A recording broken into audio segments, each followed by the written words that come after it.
ovario, vamos a ver.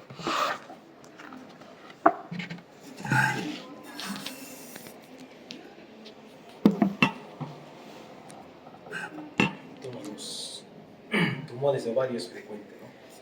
Frecuente los tumores de ovario. Entonces, un tumor de ovario puede ser benigno o maligno, ¿no? Benigno o maligno, ¿no? Los tumores, acá hay algunos ejemplos de tumores benignos, ¿no? De ovario. Quistes benignos. Tenemos el quiste folicular, quiste de cuerpo lúteo, cistoadenoma sedoso, mucinoso, fibromas, tecoma, el quiste dermoide, o llamado teratoma quístico, ¿no? Entonces son algunos ejemplos de quistes benignos, ¿no? Tumores benignos. El cistoadenoma sedoso y mucinoso, el más frecuente es el sedoso, ¿no? Lleno de líquido citrino. En cambio el mucinoso lleno de mucina, mucus, ¿no? Y son benignos todos estos, ¿no? Quiste folicular, quiste de cuerpo lúteo.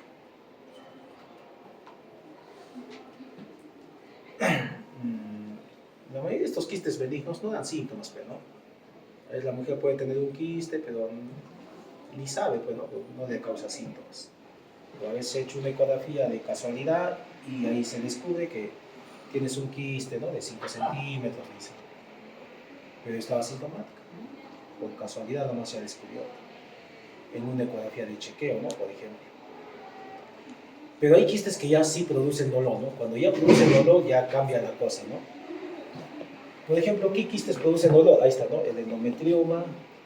Claro, cuando un quiste se tuerce, produce dolor. O cuando se rompe el quiste, ¿no? Un cuerpo lúteo hemorrágico que se rompe, produce dolor.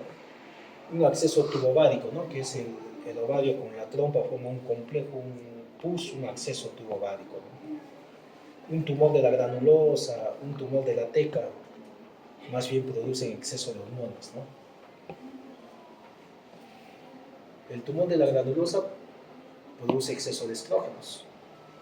Los más estrógenos estimulan más el endometrio y le va a hacer sangrados, ¿no? Sangrados, hemorragias. Un tumor de la teca, un tumor de ovario que se originó de la teca, más bien produce exceso de andrógenos. Y los andrógenos, el exceso de andrógenos queda en la mujer, signos de virilización, ¿no? ¿Cómo hago el diagnóstico? Con ecografía, pero ¿no? ¿Tú has visto? Todo es ecografía, ¿no? Transvaginal o pélvica. La tomografía y la resonancia ya es casos avanzados, pero ¿no? Ya más adelante, ya cuando el tumor ya es un cáncer o es maligno, ¿no? Entonces se hace estudios de extensión, ¿no? Tomografía, resonancia, para valorar pues si hay metástasis, ascitis o linfadenopatía, ¿no? Por ejemplo. Ahora, ¿cuáles son los quistes funcionales? Es el quiste folicular y el quiste de cuerpo lúteo, ¿no? Son quistes funcionales. Entonces, estos quistes funcionales folicular y de cuerpo lúteo miden menos de 5 centímetros. Entonces, cuando un quiste mide menos, se ha hecho una ecografía y le has encontrado este quiste, mira, acá tienes un quiste, le dicen, ¿no? Pero mide menos de 5 centímetros, observación no, pero no se hace nada. Igual el quiste de cuerpo lúteo, observación. Entonces, es un quiste folicular, anapogénico, negro, es líquido, ¿no? Quiste folicular deja el anillo de fuego cuando pones Doppler color, ¿no? La ecografía en ese momento que ves. El quiste de la teca luteínica más surge después de una mola, ¿no? Los embarazos molares, ¿no? En los embarazos molares se forman pues estos quistes tecaluteínicos. Observación también, ¿no? Porque una vez que se resuelve la mola, evacúas, haces el curetaje y se resolvió el embarazo molar, esos quistes desaparecen de la teca luteínica. Porque una vez que evacúas, cae ya la beta-HCG, ¿no? Y por lo tanto esos desaparecen. Ahora, los quistes simples son estos, ¿no? El cistoadenoma sedoso y el cistoadenoma mucinoso. Sedoso lleno de un líquido sedoso, citrino, blanco, ¿no? Y en la ecografía ese negro es líquido, pues, ¿no? Es un quiste simple, es lo más común que vemos en las mujeres, ¿no? Un quiste simple. ¿No has hecho una ecografía? Mira, acá tienes un quiste simple, ¿no? Pero su nombre correcto que es cistoadenoma sedoso, ¿no? Es su nombre histológico. El cistoadenoma mucinoso está lleno de mucina, de mucus, ¿no? Con aspecto gelatinoso, ¿no? Y a veces son quistes gigantes, ¿ah? Los mucinosos, como ves ahí, ¿no? Son quistes gigantes a veces. Pero bueno, la cosa que esto de cistoadenoma sedoso y mucinoso son benignos, ¿no? Son benignos. Vamos a ver más adelante que hay malignos. Un cistoadenocarcinoma sedoso y un cistoadenocarcinoma mucinoso ya son malignos, ¿no? Bueno, no olvides estos 4 patrones.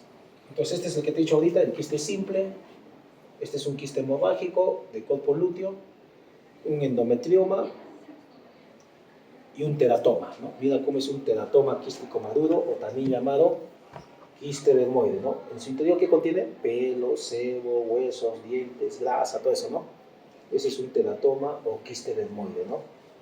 Entonces, todos estos 4 son benignos, son los 4 patrones que más vas a ver en la práctica diaria, ¿no? La paciente te va a tener una ecografía y viendo la foto nomás, este es un quiste simple, este es un endometrioma, o es un quiste endometriósico, o este es un quiste de cuerpo lúteo hemorrágico, o este es un teratoma o quiste dermoide, ¿no? Entonces, son benignos, ¿no? El teratoma quístico maduro es benigno. Todos son benignos. Si son pequeños, se observan la gran mayoría, ¿no? Pero si ya mide más de 7 centímetros, se opera. La gran mayoría se observa, ¿no? Los quistes funcionales de foliculares y de cuerpo lúteo se observan si son pequeños, ¿no? En general dicen menos de 5 centímetros se observa. Control, ¿no? O sea, expectante, ¿no? Control de acá 3, 6 meses, otra ecografía para ver si crecen o regresionan, desaparecen, ¿no? En cambio, un quiste, cualquier quiste en una posmenopáusica más bien ahí sí da miedo, ¿no? Porque mayores de 50 años ya aumenta el riesgo de cáncer de ovario. Si es un quiste simple, pequeño, que mide menos de 5 centímetros, podemos observar en una posmenopáusica, ¿no? A veces vienen mujeres de 50, 60 años, les has hecho una ecografía y de casualidad encuentras un quiste simple, ¿no? Anicogénico, ¿no? Pequeño, de 5 o menos centímetros, entonces podemos observar, ¿no? Siempre y cuando cumple estos requisitos, ¿no? Que sea un quiste simple, que mida menos de 5 centímetros, ¿no? Que no crezca durante la vigilancia y el marcador tumoral esté normal, ¿no? Si todo está bien, podemos observar, ¿no? Entre 6 meses hasta un año, ¿no? Controles ecográficos cada 3 meses o 6 meses. Y si sigue igual, ahí queda, ¿no? Pero si sigue creciendo o el marcador ya empieza a aumentar, ya ahí sí ya sospecha cáncer de ovario, ya cambia la conducta y que opera, ¿no? Pasaría a ginecólogo, ¿no? Entonces, los quistes simples se operan, ¿no? Quistectomía laparoscópica es ideal, ¿no? Más bien cuando ya es un cáncer, ahí sí ya hay que hacer cambia ya totalmente, ¿no? Ahí sí es un corte, la paratomía, hay que hacer una cirugía reducción, ¿no? Con estadiaje, ya hay que sacar toda la enfermedad, que ya cambia totalmente la conducta ahí, ¿no? Entonces, otra vez, ahí está, ¿no? Los 4 patrones, el quiste simple, el quiste hemorrágico, el endometrioma y el quiste maduro, el teratoma quístico maduro o quiste dermoide, ¿no? Es ese, de grasa, pelos. ¿Te das cuenta? Casi en los 4 dice menos de 5 se observa. Cuando ya miden más de 7 centímetros, se opera. Porque en el hospital, en la plática, estamos al revés, ¿no? En la plática, más de 5 se opera, ¿no? Pero según la guía, así dice, ¿no? Para efectos del examen. Bueno, esta es otra cosa más bien, ¿no? ¿Qué podemos decir cuando un quiste se complica? ¿Qué es cuando un quiste se complica? Cuando ese quiste se tuerce sobre su pedículo, entonces ya tenemos un quiste a pedículo torcido, ¿no? Entonces ya se complicó porque se ha torcido, ¿no? Ahí está, ¿no? Era un quiste simple y de pronto se tuerce sobre su eje, ¿no? La tumoración de ovario, un quiste de ovario con su trompa se tuerce sobre el pedículo, ¿no? Y como se tuerce, se interrumpe el flujo, pues, ¿no? Se interrumpe el flujo acá en el pedículo y ya no pasa sangre, entonces la paciente demora 1, 2, 3 días en emergencia, ya cuando entramos a operar ya está todo necrosado el quiste, ¿no? Que es todo el ovario. Entonces puede comprometer el ovario, ¿no? Y puede perder un ovario. Después esto es una emergencia. es una emergencia, se opera al toque, ¿no? Entonces, la torsión del anexo es un trastorno en el que hay un giro de los componentes del anexo sobre su propio eje, ¿no? O sea, trompa y ovario todos giran como una sola unidad, se torce, ¿no? Es una emergencia, pues. Se da en la mujer en edad reproductiva, pero igual en cualquier edad se da, en gestantes también, ¿no? Tenía un quiste simple, ¿no? Que estaba en control y de pronto se torce y viene la emergencia, pues. ¿Qué favorece la torsión? Dice, el tener los ligamentos, el ligamento turbárico es demasiado largo, cosa que ese quiste se mueve, ¿no? Y se tuerce. ¿Y dónde más se da el quiste? ¿Qué quiste se tuerce más? ¿Un quiste de ovario derecho o de ovario izquierdo? Derecho, ¿no? El derecho es el que más se tuerce, ¿no? El derecho. Depende del izquierdo no tanto, porque el colon ahí lo dificulta, ¿no? Más se tuercen los quistes que miden entre 6 a 10 centímetros. Típico es eso. Así te va a poner eso, ¿no? Paciente, ¿no? Se hace de cosas, viene con dolor agudo, ¿no? Que empieza en el lapso de horas, ¿no? Esta es una emergencia porque es un dolor agudo, repentino, brusco, que empieza, ¿no? Ahorita venir, desde el mediodía, 12 del día, y empezó un dolor intenso, y por eso vengo ahorita a 4 de la tarde a la emergencia, ¿no? Así, en lapso de horas nomás progresa rápido, es un dolor agudo, intenso, que empeora en el lapso de horas. Y se localiza en el lado afectado, donde está pues, el quiste, ¿no? ¿no? Y puede irradiarse, y luego del dolor ya empieza a venir náuseas y vómitos. Toda esa cronología rápido te sugiere, pues, le haces la ecografía, la evalúas, todo está dolorida, pues, ¿no? Le haces la ecografía, ves, pues, el quiste, pues, ¿no? La tumoración y el quiste. Y con toda esta clínica, este es un quiste a pedículo torcido, ¿no? ¿Ves? Si ya encima ya tiene fiebre avanzada, ya probablemente se ha necrosado, pues, ¿no? Entonces, le haces la ecografía, ves la tumoración, el quiste de ovario, ¿no? Y encima le pones Doppler, vas a ver que en el pedículo el flujo vascular está ausente, pues, ¿no? Es torcido, pues, ¿no? Ahí está, ¿no? Entonces hay que entrar a operar, idealmente es por la paroscopía, ¿no? ¿Ves? Ahí ves la tumoración de ovario que se ha torcido, pues, ¿no? Violáceo, ¿ves? Entonces la paroscopía es ideal, ¿no? A no ser que esté inestable, ya tendrá que cortar, pues, ¿no? La paratomía, pero si no, la paroscopía es ideal, ¿no? Entonces entra, se hace la destorcedura y con eso ya pues cede la congestión y la cianosis, ¿no? ¿Ves? Y luego se empieza a hacer la decapsulación, porque hay que sacar ese quiste, pues, ¿no? Entonces, y lo de cápsulas es como pelar una naranja, ¿no? La cáscara que quede es el ovario, eso solito se regenera, ¿no? Y el quiste de adentro sale, eso se saca, se manda a patología, ¿no? O sea, hay que hacer una quistectomía por decapsulación. Ahora, si el anexo, todo el anexo está recontra comprometido, necrosado, caballeros, habrá que sacar todo el ovario, pero va a perder un anexo, pues, ¿no? Anexectomía habrá que hacer ya en esos casos, ya serenos, ¿no? Entonces, siempre hay que evaluar bien, la anamnesis, evaluar, hacer la ecografía y hay que estar a operar, ¿no? Bueno, ¿qué podemos decir? Cáncer de ovario. Cáncer de ovario, ya, pues. Actualmente se le llama cáncer de ovario, trompas de falopio y peritoneal, ¿no? Ese es el nombre completo. Cáncer de ovario, trompas de falopio, eso. Como uno solo se lo ha englobado. Es una neoplasia agresiva, es muy agresiva el cáncer de ovario. Entonces, el cáncer de ovario incluye toda una variedad de cánceres que se originan en el ovario o lo involucran al ovario. Son muy agresivos. Por eso el cáncer de ovario explica más muertes que cualquier otro cáncer ginecológico, ¿no? Muy pocos vienen en estadios tempranos, estadio 1, 20 hasta 25 por estadio 1, ¿no? Desgraciadamente, la gran mayoría ya viene en estadios avanzados, cuando la enfermedad ya está avanzada. Mira, 2/3, 75% ya viene en estadios avanzados, ¿no? Cuando ya haces el diagnóstico, ya está en estadios, ¿no? Tremenda tumoración. Hemos tenido, ¿no? Las pacientes de 50, 60, 70 años, el abdomen está balonado, tremenda tumoración abdominopélvica y es un cáncer de ovario, pues, ¿no? Hay pacientes de una vez de 40 años. Yo pensaba que estaba engordando, pero no es que estaba engordando, y evaluamos, tiene tremenda tumoración, pues, ¿no? De ovario, ya un cáncer, pues, ya. Bueno, acá en cáncer de ovario, el pilar del tratamiento es la cirugía y la quimioterapia. Todo el cáncer de ovario hay que operar. Y después de la operación, tienen que ir a quimioterapia. La operación generalmente consiste en hacer una citorreducción quirúrgica, ¿no? citoreducción. Y luego va a quimioterapia, la gran mayoría a base de platino, ¿no?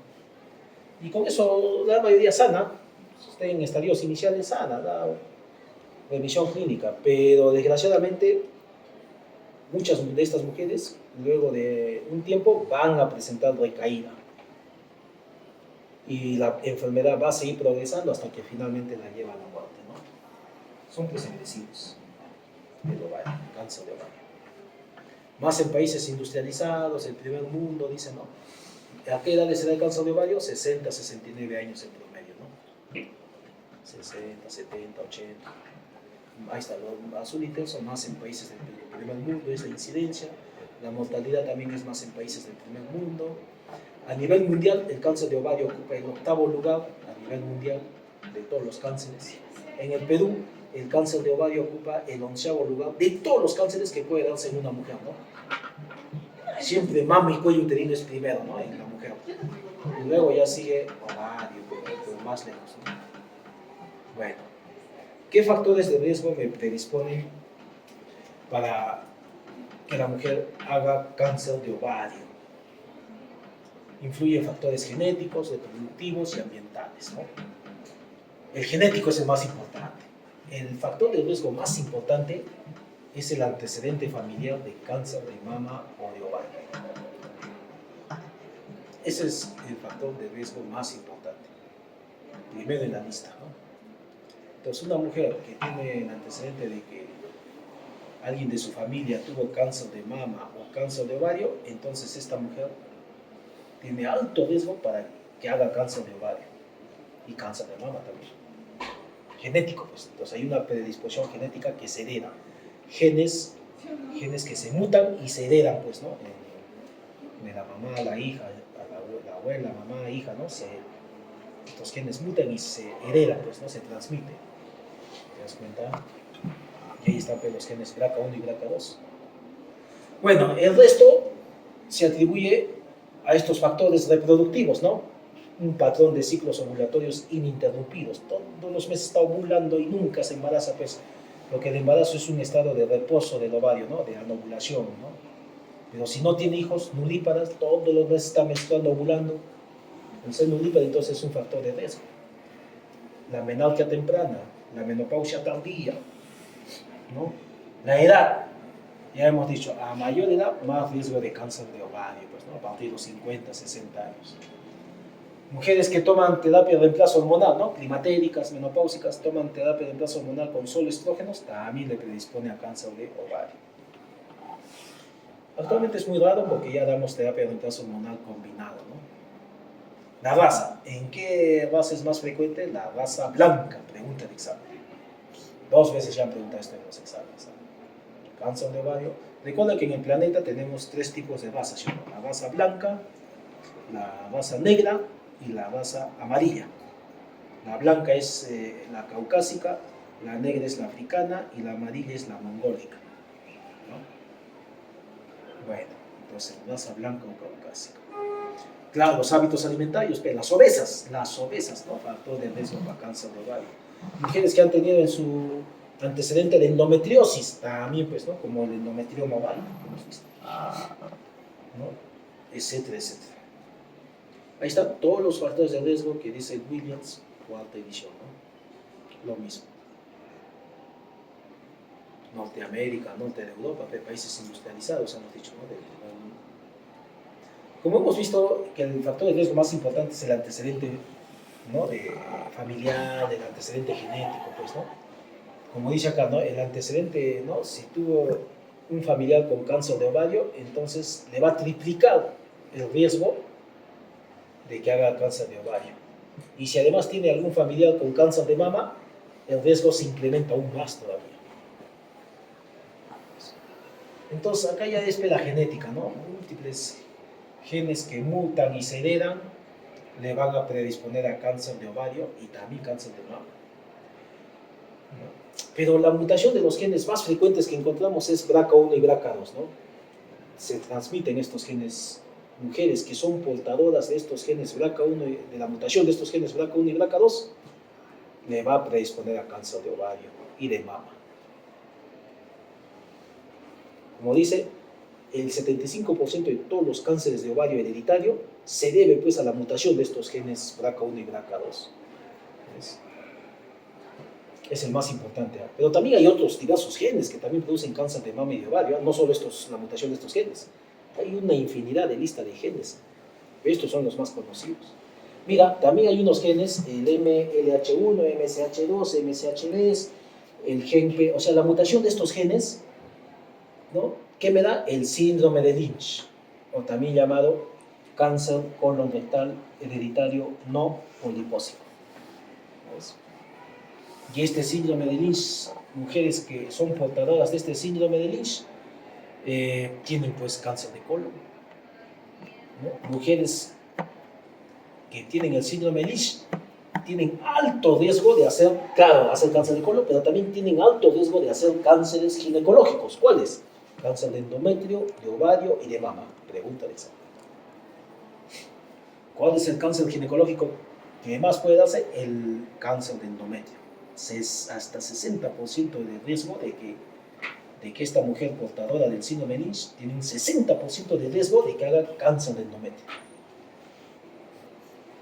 Pues, síndrome de Lynch es principalmente colon, pues, ¿no? Entonces, si algún familiar tuvo cáncer de colon, piensa en síndrome de Lynch, ¿no? Si la mujer tuvo cáncer de colon, hay que hacer los estudios genéticos, las pruebas genéticas, para ver si porta esos genes, ¿no? Y ver si tiene el síndrome de Lynch. Si tiene el síndrome de Lynch, que tiene alto riesgo de hacer también cáncer de endometrio, cáncer de ovario y cáncer de mama. Y otros cánceres, ¿ah? Diversos, síndrome de Lynch. Bueno, mira, y como te decía, hay una infinidad de lista de genes, ¿ah? Pregunta examen, ¿no? La mutación de los genes BRCA1 y BRCA2 que me da, ya te dije, ¿no? Cáncer de mama y ovario hereditario. La mutación de los genes MLH1 y MSH2 que me da, síndrome de Lynch, ¿no? La mutación del gen STK11 me da el síndrome de Peutz-Jeghers. La mutación del gen PTEN me da el síndrome de Codwin. La mutación del gen PT53, síndrome de Li-Fraumeni. La mutación del gen ATM, ataxia telangiectasia, ¿no? O sea, la mutación de estos genes me da estos síndromes, ¿no? Y toditos están relacionados con cáncer de ovario. Y ahí está otra vez, ¿no? Síndrome de Lynch, Peutz-Jeghers, síndrome de Gorlin, Li-Fraumeni, ataxia telangiectasia, toditos están relacionados pues con el cáncer de ovario. Mujeres que son portadoras de alguno de estos síndromes tienen alto riesgo de hacer cáncer de ovario. Sobre todo el gen BRCA1 y BRCA2 que me da el síndrome de cáncer de mama y ovárico, y ¿no? El síndrome de Lynch. Por lo tanto, cualquier mujer que es portadora de la mutación de estos genes, BRCA1, BRCA2, de Lynch, y de cualquier mutación de cualquier otro gen, todas esas mujeres deben someterse a hacerse unas pruebas genéticas para ver si son portadoras de alguna de estas mutaciones, ¿no? Deben someterse a unas pruebas genéticas. Acá nos dan unas recomendaciones de qué mujeres deben someterse a unas pruebas genéticas, ¿no? Entonces está en el Williams, ahí está, ¿no? Si tuvo cáncer de ovario a cualquier edad, debe someterse a una prueba genética para ver si es portadora de la mutación de alguno de esos genes que hemos visto, ¿no? O si tuvo cáncer de mama antes de los 45 años, cáncer de mama con 2 neoplasias primarias separadas, mujer con cáncer de mama triple negativo, ¿no? Con cáncer de mama en un familiar cercano, o cáncer de mama en un varón, ¿no? Judías Ashkenazi. O sea, todas las mujeres deben someterse a las pruebas genéticas para ver si es portadora de alguna de las mutaciones de los genes, ¿no? Eso es lo que se hizo pues Angelina Jolie, ¿no? Se hizo las pruebas genéticas y le salió positivo, ¿no? Porque su papá, su mamá, su abuela tenían cáncer. Su abuela falleció de cáncer de mama, cáncer de ovario. Su mamá también falleció de cáncer de ovario, cáncer de mama. Entonces es hereditario, ¿no? Entonces Angelina Jolie, yo no voy a esperar hasta los 50 que me dé cáncer de mama, de ovario. Entonces a los 30 años se hizo las pruebas genéticas, ¿no? Y le salió positivo, ¿no? Igual, ¿no? A sus mamá esto, también le hicieron las pruebas, le salió positivo que toda la línea, ¿no?, germinal familiar eran portadores de la mutación de estos genes BRCA1 y BRCA2. Bueno, también hay factores protectores, ¿no? Pregunta examen. El tomar anticonceptivos orales combinados le reduce en un 50% el riesgo de tener cáncer de ovario. Hasta 50% reduce, ¿eh? Eso han preguntado, van a seguir preguntando, ¿no? Por eso tomar anticonceptivos orales es factor protector para cáncer de ovario y cáncer de endometrio, porque lo reduce hasta en un 50% el riesgo de que haga cáncer de ovario y cáncer de endometrio. ¿Ves? Entonces estaría bueno que tomen anticonceptivos, lo protegen. Pero por otro lado, también tomar anticonceptivos le va a dar cáncer de mama. Entonces habría que sopesar riesgo-beneficio, ¿no? Bueno, claro, que tenga más hijos, que se embarace, ¿no? Que no sea nulípara, pues, ¿no? Y por lo tanto que dé más de lactancia, todo eso lo protege, pues, ¿no? Consumo de alimentos bajos en grasas. Y esto también sería protector, ¿no? Esta cirugía. Es lo que se hizo con Angelina Jolie, ¿no? A los 30 años se hizo la prueba, le salió positivo para BRCA1, BRCA2. Entonces, de hecho, que cuando tengas 40 y tantos, 50 años, va a tener su cáncer de ovario y cáncer de mama. Entonces, Angelina Jolie tuvo sus hijos rápido y a los 38, 40 años se hizo esta cirugía profiláctica, ¿no? Entonces, de una vez nomás que me saquen los ovarios, ¿no? Que me saquen la mama, ¿no?, para ya no hacer cáncer más adelante, ¿no? Entonces, se puede hacer eso, ¿no? Cirugías profilácticas, ¿no? Que saquen el anexo, saquen. Esto es lo que dice acá, ¿no? La única manera de prevenir el cáncer de ovario es pues, la extirpación quirúrgica. Por eso, cualquier mujer con alto riesgo de hacer cáncer de ovario, debido a esas mutaciones, entonces es candidata para que se someta a esta cirugía, ¿no? Cirugía profiláctica reductora de riesgo, ¿no? Entonces, si ella es portadora de, ya se hizo las pruebas todo y se confirmó que es portadora de BRCA1 y BRCA2, entonces que se opere, que se saque ambos anexos, ¿no? Ambos ovarios, pues una salpingo o podectomía bilateral profiláctica, pues, ¿no? Porque eso lo va a disminuir en un 90 hasta un 96% el riesgo de padecer cáncer de ovario. Y lo disminuye en un 50% el riesgo de padecer cáncer de mama. ¿Sabes? Es lo que se hizo con Angelina Jolie, ¿no? Sus hijos ya a los 68 le operaron los ovarios. Igual también, ¿no? Se sacó las mamas, mastectomía y ofodectomía bilateral, ¿no? O salpingofodectomía bilateral. Igual, ¿no? Mujeres que son portadoras del síndrome de Nish también se benefician de esta cirugía profiláctica, ¿no? Entonces ellas, claro, también que se saquen ambos anexos, salpingofodectomía bilateral, pero también que se saquen el útero, porque el Nish me da cáncer de endometrio, ¿sí o no? Entonces hay que sacar el útero también. Todo hay que sacar ahí, ¿no? Disminuir el riesgo de cáncer de ovario prácticamente un 100%, ¿no? Mujeres con síndrome de Nish. Cáncer colorectal hereditario no poliposible. Es lo que se hizo a Angelina Jolie, ¿ves? Tuvo sus hijos, le salió positivo a BRCA1, BRCA2, luego les hacen las pruebas genéticas y se sometió pues primero a una mastectomía, ¿no? 3 años más después ya la salpingopodectomía, ¿no? Entonces ya con eso pues reduce totalmente el riesgo de que le haga cáncer de mama y cáncer de ovario, ¿no? Con estos dos genes, estos genes BRCA1 y BRCA2, da pues cáncer de mama y cáncer de ovario, ¿no? Bueno, entonces el cáncer de mama, pucha, que con la mayoría que viene en estadios avanzados, pues, ¿no? Ya, porque al inicio es silencioso, ¿no? Es asintomático al inicio, pues, ¿no? En estadios iniciales. Cuando ya llega y ya da síntomas, ya está en estadios avanzados, ¿no? Ya viene con, ya al final de dolor, distensión abdominal, es lo más frecuente, ¿no? Tienen una tumoración y es un cáncer, pues, ¿no? Distensión abdominal, meteorismo, síntomas difusos, ¿no? Fatiga, indigestión, molestias estomacales, incapacidad para comer, estreñimientos, náuseas, vómitos, obstrucción intestinal, ¿no? Inespecíficos, ¿no? O depende de la evalúas, ya ves, se palpa tremenda masa, tumoración abdominopélvica, ascitis, derrame pleural, baja de peso, ¿no? Ya es un cáncer avanzado, pues, ya. En una mujer con una masa pélvica y ascitis, sospecha cáncer de ovario hasta que tú demuestres lo contrario, ¿no? Cuidado con eso. Es un buen axioma, ¿no? Tolte epiploica. Ese nódulo en el ombligo es el signo de la hermana de Vanillo. Eso me indica que ya hay pues una neoplasia maligna ahí en el abdomen, ¿no? De cualquier origen, en este caso de un tumor de ovario, ¿no? De cualquier origen, tumor maligno intraabdominal de cualquier origen. Pide marcadores tumorales también, ¿no? Ya es un tumor de ovario sospechoso, pide marcadores tumorales.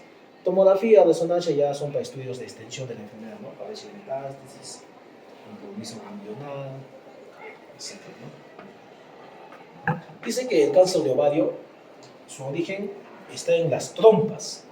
Primero en la trompa surge, en la trompa hay este cáncer, que es el carcinoma sedoso tubárico, ahí está, ¿no? Carcinoma sedoso tubárico intraepitelial, es un cáncer de las trompas. Y las células cancerosas de la trompa, mira, salen a través de la fibria y se implantan, ¿no?, en el ovario y da pues el cáncer de ovario. Es lo que actualmente se postula, que el origen de los cánceres de ovario, la gran mayoría, sobre todo los epiteliales, está pues a partir de las células malignas de la trompa, ¿no? Bueno, entonces todos los tumores de ovario se clasifican en tres grupos: los epiteliales, los germinales y los estromales, o llamados de los cordones sexuales, ¿no? Epiteliales, germinales y estromales, o de los cordones sexuales. Pregunta examen. Más frecuentes son los tumores epiteliales, 70%, germinales 20% y los estromales o cordones sexuales 5%. Otra vez, los tumores de ovario se clasifican en epiteliales, germinales y los estromales o de los cordones sexuales, ¿no? Los epiteliales se originan, como ves, todo lo que recubre el ovario es el epitelio, pues, ¿no? De ahí se originan. Los germinales del germen, pues, ¿no? Del óvulo, de los folículos, ¿no? De ahí se originan los germinales, ¿no? Y los estromales, todo lo que demás que rodea el estroma, ¿no? Todo lo que está rodeando es estroma, pues, ¿no? O estromales o de los cordones sexuales, ¿no? Otra vez, los tumores se clasifican en tumores epiteliales, germinales y los estromales de los cordones sexuales. Mira, pregunta examen, los epiteliales, ¿dónde es más frecuente? Ya dijimos, mayores de 50 años, ¿no? Mayores de 50 años, ¿no? Los epiteliales, es lo que hemos estado hablando, ¿no? Los germinales, ¿dónde es más frecuente? Mujeres jóvenes, adolescentes. Pregunta de examen, date cuenta de eso. Los germinales, más frecuente en mujeres jóvenes, ¿no? Así te van a poner en el examen, ¿no? La mujer de 18 años, 15 años, 20 años, ¿no? Viene por dolor al examen, a la ecografía, una tumoración, ya, mujer joven, tal. Otra pregunta te va a venir: mujer de 50, de 70 años, viene con esto, dolor, tal, esto, se evalúa, se tiene una tumoración, ya. Entonces la edad te va guiando, ¿te das cuenta? Entonces la edad que hemos hablado de epiteliales, ¿no? Mayores de edad. Germinales, gente joven. Acá están los teratomas. Los estromales, cualquier edad, ¿no? Otra vez, pueden ser epiteliales, germinales y los estromales de los cordones sexuales, ¿no? Los tumores epiteliales, ¿quiénes son? Mira, tenemos el carcinoma sedoso, carcinoma mucinoso, carcinoma endometrioide, de células claras y el tumor maligno de Brenner. Los germinales, ¿quiénes son? Los teratomas, el disgerminoma, el tumor del seno endodérmico o llamado saco vitelino, el carcinoma embrionario, coriocarcinoma, gonadoblastoma. Y los estromales de los cordones sexuales, ¿quiénes son? Tumores de la granulosa, tumores de la teca, androblastoma, ginandroblastoma. Acá también faltan, ¿no?, los tumores de las células de Sertoli, de Leydig, todo eso. Porque estos ya producen hormonas, hemos dicho, ¿no? Muy bien. Hablemos del primer grupo, los epiteliales. Es la gran mayoría, 70%. Otra vez, ¿quiénes son los tumores epiteliales? Pregunta de examen. Carcinoma sedoso, carcinoma mucinoso, endometrioide, de células claras y el tumor maligno de Brenner. ¿No? Hay otros que también a los tumores epiteliales también los dividen de otra manera, en carcinomas sedosos, sobre todo estos, ¿no?, los sedosos, ¿no? Carcinoma sedoso de alto grado y carcinoma sedoso de bajo grado, ¿no? También lo dividen así. Muy bien, entonces esos son los epiteliales. En primer lugar, los sedosos. Segundo lugar, los endometrioides. Tercer lugar, los mucinosos. Ahí está, ¿no? Entonces, los sedosos, ¿quiénes son? Ya dijimos el carcinoma sedoso, ¿no? Y los mucinosos, ya dijimos, son el carcinoma mucinoso. Pero te acuerdas que al inicio dijimos, había cistoadenoma sedoso y cistoadenoma mucinoso, esos eran benignos. Pero si yo digo adenocarcinoma sedoso y adenocarcinoma mucinoso, ya es maligno, ¿no? Cuidado. Bueno, los sedosos son uniloculados, solo una tumoración, ¿no? A veces bilaterales. En cambio, los mucinosos, la característica de los mucinosos es que son gigantes, son grandes. También una tumoración grandaza, ¿no? Los mucinosos tienen mucus, mucina, parecida a la gelatina. Y cuando se rompe, este mucoide se disemina en la cavidad peritoneal, en el epíplon, y forma pues lo que se llama el pseudomixoma peritoneal, ¿no? Pregunta de examen. Los sedosos, en el corte histológico se van a ver los colpos de samoma. Son calcificaciones celulares, ¿no? Pregunta de examen. Colpos de samoma en los sedosos, ¿no? Adenocarcinoma sedoso. Los endometrioides, ¿quiénes son? El adenocarcinoma endometrioide, ¿no? Es un tumor de ovario, un adenocarcinoma endometrioide. Pero recuerda que en cáncer de endometrio también hemos visto el adenocarcinoma endometrioide. Entonces, hay mujeres que pueden tener los dos, ¿no? Tienen los dos cánceres, de endometrio y de ovario. En el ovario, el adenocarcinoma endometrioide, y en el endometrio, en el útero, también el adenocarcinoma endometrioide. El problema es cuál ha sido primario, ¿no? Y se ha diseminado hacia el otro. No sabemos, ¿no? Por eso es un tumor sincrónico. Los de células claras, frecuente en mujeres que tuvieron el antecedente de endometriosis, ¿no? Pregunta examen. ¿Ves? El tumor de células claras, tumor de ovario, se parece mucho también al tumor de células claras que hay en la vagina y de células claras que hay en el cuello uterino. En el corte histológico van a tener las células en clavo de herradura, ¿no?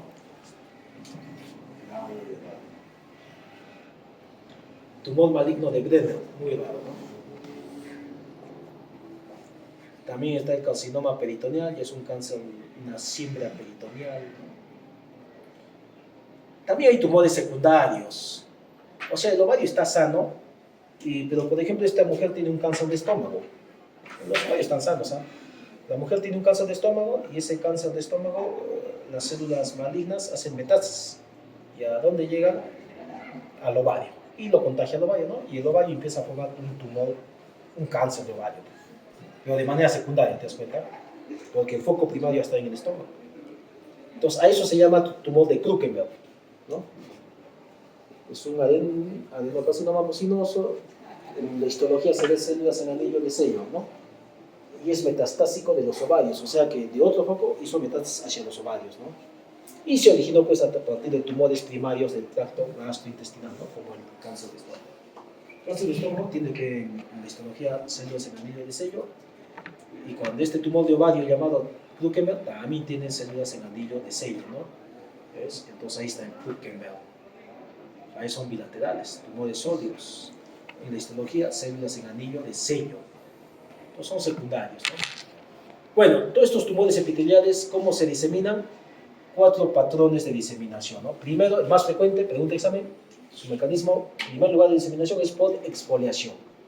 Entonces, ese tumor de ovario, las células se exfolian, caen a la cavidad peritoneal, se implantan en la superficie de donde sea del abdomen, ¿no? En el epíplon, en el estómago, peritoneo, ¿no? El epíplon es el que más se afecta, ¿no? Ya vía linfática hacia los ganglios paraópticos, tensión directa pues, ¿no? Hacia el útero, y hematógeno ya vía sanguínea hacia otros órganos, hace metástasis, ¿no? A distancia. En primer lugar, ¿a dónde? Al hígado. De todas formas, cuando se esfolia acá el epíplon, la tolte epiploica pues se forma, ahí está la tolte epiploica, todo está infiltrado, tomado, pues todo un cáncer pues. El segundo grupo eran los germinales. Acá tenemos los teratomas. Pregúntense, los teratomas es el más frecuente de este grupo. Dentro de los germinales, el más frecuente es los teratomas.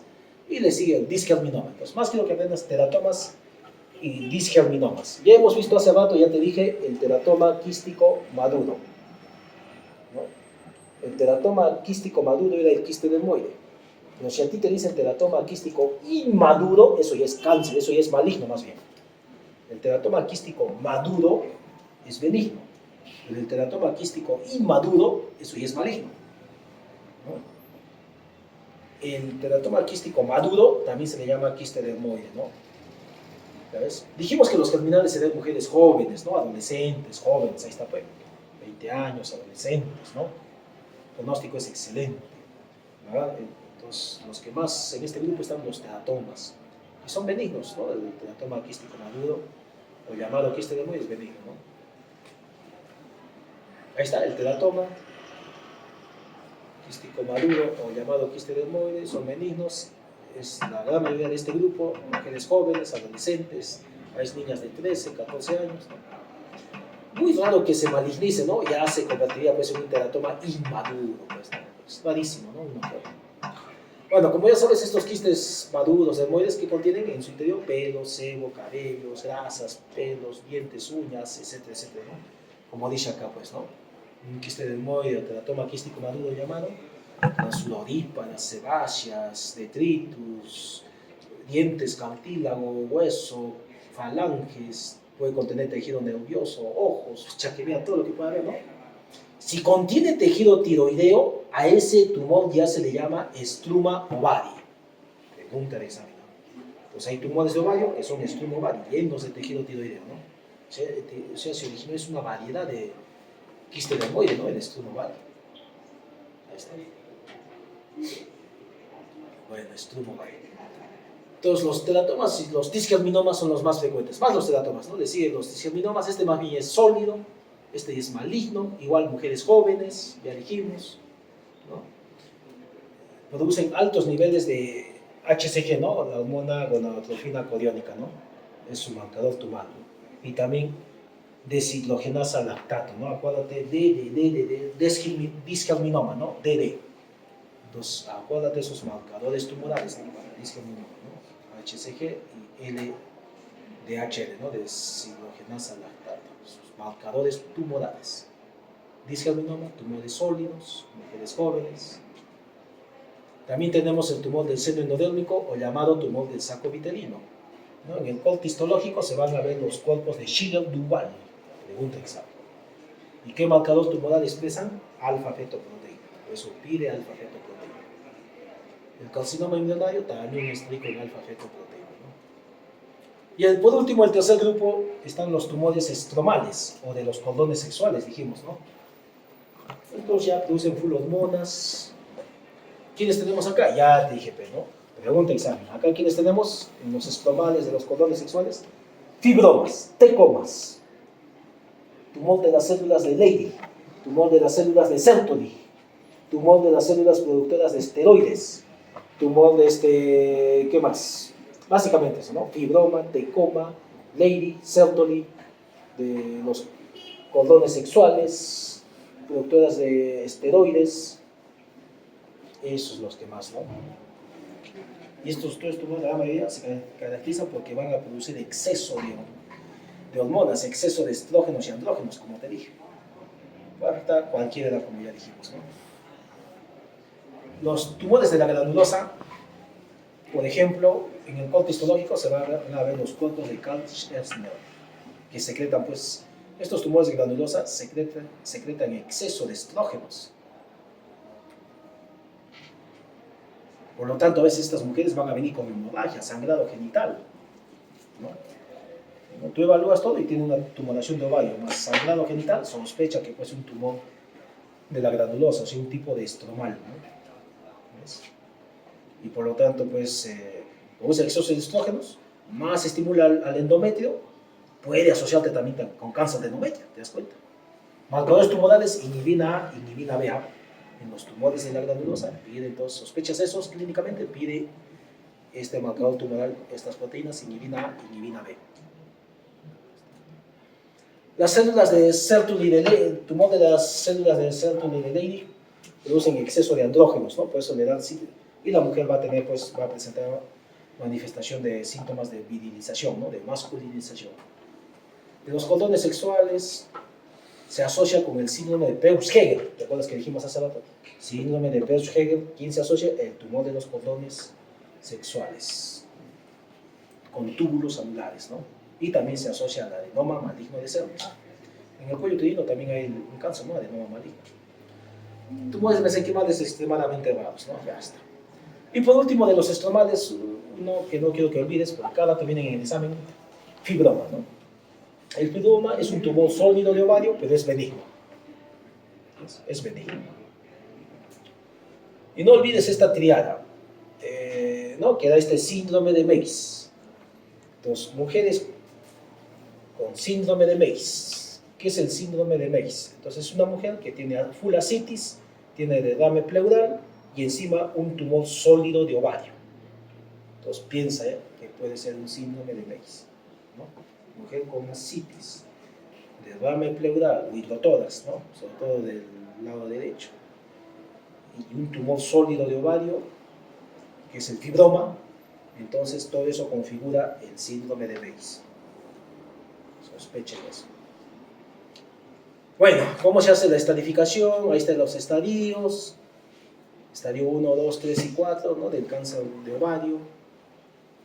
Estadio 1, 2. El estadio 1 puede ser 1A, 1B y 1C. El 1A es un tumor, cáncer de ovario que afecta un solo ovario. El 1B ya afecta a los dos ovarios. Y el 1C puede ser C1, C2 y C3. El C1 es cuando ya entras a operar un cáncer de ovario, un tumor de ovario canceroso, entras a operar todo, cortas todo, entras a operar, ¿no? Y estás sacando el tumor y de pronto se te rompe. Ya se disemina todo, ¿no? Se rompió la cápsula, se rompió el tumor. Entonces ese es un C1, ¿no? Un C2 es cuando entras a operar y encuentras que ya está roto el tumor. Ese es un C2. Y un C3 cuando hay en el líquido peritoneal o ascitis hay una citología positiva, ¿no? En cuanto a células malignas positivas. El estadio 2 puede ser 2A, 2B, ¿no? El 2A es cuando el tumor de ovario, el cáncer de ovario, se disemina hacia las trompas y hacia el útero. El 1B ya se disemina a toda la cavidad peritoneal, ¿no? A órgano, sí, al peritoneo, ¿no? Parieta, peritoneo, extraperitoneo, ¿no? El estadio 3 puede ser 3A, 3, ¿no? 3A, 3B y 3C. El 3A a su vez puede ser A1, A2, ¿no? El A1 da cuando ya toma ganglios retroperitoneales, ¿no? El A2 ya hay implantes peritoneales, pero son microscópicos.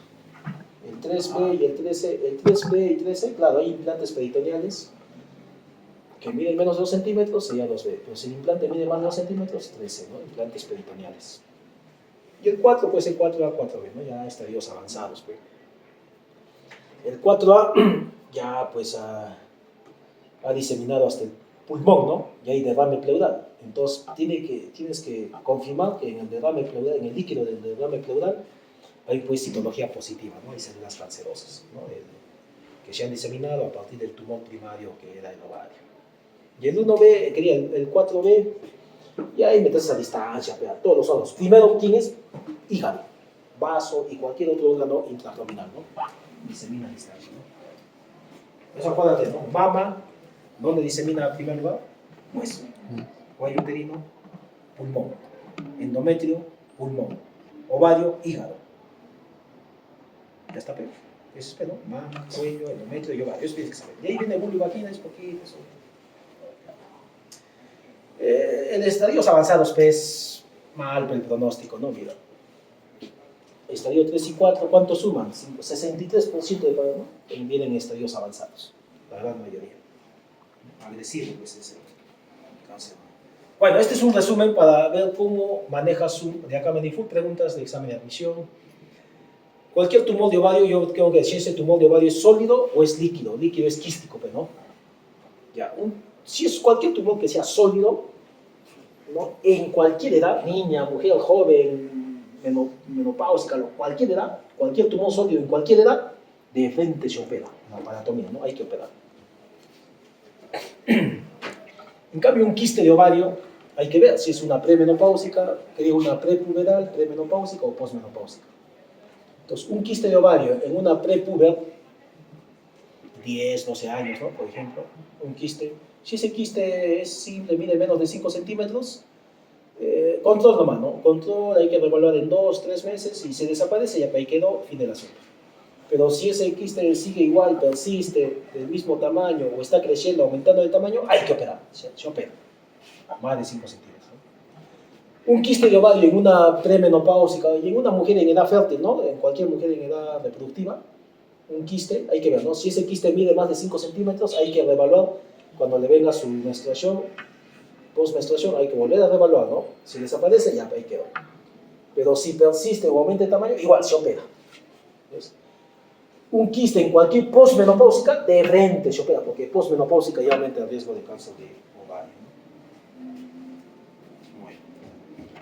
Entonces, una vez que los que se operan, ya pues se operan, haces una laparotomía, ¿no? Dijimos, haces una incisión quirúrgica amplia, si hay líquido acítico, tomas muestra de líquido acítico, ¿no? Y ya pues, sacas el tumor de ovario y lo mandas a congelación, ¿no? A hacer anatomía para... A los 15 medio día te está llamando a hacer la operación y te va a decir ese tumor de ovario, ¿qué fue? ¿Es benigno o es maligno, no? Si es benigno, es negativo, ahí quedó, ¿no? Se cierra y terminó la cirugía. O si te dicen ese tumor de ovario es positivo, hay cáncer, hay carcinoma, cáncer, ya, pues entonces hay que empezar la cirugía estadiadora, ¿no? Cicloreductora. Ya entraría el ginecólogo, oncólogo, ¿no? Ya cáncer, pues, ya hay que sacar toda la enfermedad, pues, ¿no?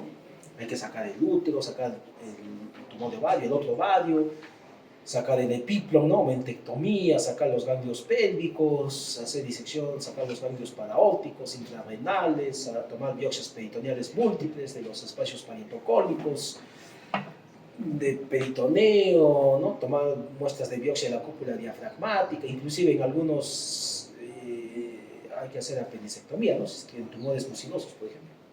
Y así, hay que sacar toda la enfermedad, ¿no? Un vaciamiento total, ¿no?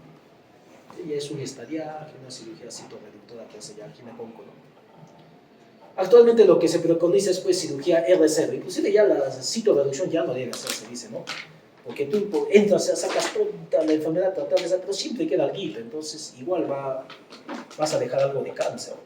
Por eso actualmente se preconiza R0, que no quede nada, cirugía R0, absolutamente limpio, ¿no? Hay que hacer una cirugía R0, ¿no? Eso es lo que se hace actualmente. Bueno, y solo para mencionarte que cuáles son los factores pronósticos favorables más importantes para el pronóstico de cáncer de ovario. Mira, factores pronósticos favorables, ¿ah? Para el pronóstico. Claro, la ausencia de ascitis es favorable, pero que no haya ascitis, sea mujer más joven, que la enfermedad esté en estadios tempranos, que sea un tumor bien diferenciado, ¿no? Tumor pequeño, o sea, todos estos son factores favorables de buen pronóstico, ¿no? Y por último, IOTA. IOTA que nos dio en la ecografía ciertos criterios ecográficos de que probablemente pueda ser benigno o maligno ese tumor de ovario, ¿no? Entonces, si es un tumor de ovario unilocular, ¿no? Una papila excrescencia menos de 7 milímetros, que deja sonda acústica, que mira menos de 10 centímetros y que al Doppler color no hay vascularización, un flujo escaso, entonces probablemente ese tumor sea benigno, pues, ¿no? Pero si es un tumor sólido, ¿no? Y en su interior hay excrescencias, papilas, ¿no? Es multilocular, mide más de 10 centímetros, hay full líquido acítico y al poner el Doppler color hay full color, entonces más me da para un tumor de que esa tumoración, ese quiste sea maligno, ¿no? Entonces hay criterios de B de benignos y M de malignos, ¿no? Esos son lo que he dicho ahorita, que me ayudan algo la ecografía, ¿no? Para ver si ese tumor es benigno o maligno. Eso es IOTA, pues, ¿no? Análisis internacional de los tumores de ovario. Bueno, entonces, y por último, ¿no? Ahí donde está, no olvides los marcadores tumorales que ya dijimos, ¿no? Muy bien, eso es todo, entonces ahí nos quedamos, ¿no? Muy bien, nos vemos. Listo.